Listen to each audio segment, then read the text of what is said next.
कुरान और हदीस के जरिए से यह दीन सिखाया जाता है।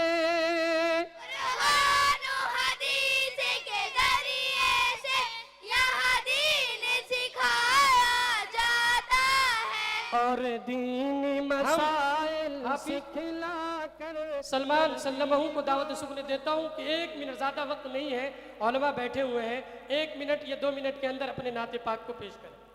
अस्सलामु अलैकुम।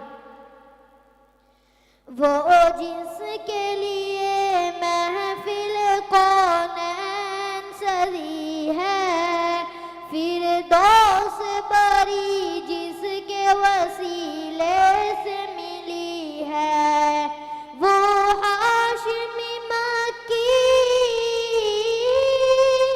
वो हाशिमी मक्की मदनी उल अरबी है, वो मेरा नबी, मेरा नबी, मेरा नबी है, वो मेरा नबी, मेरा नबी, मेरा नबी है, वो मेरा नबी है।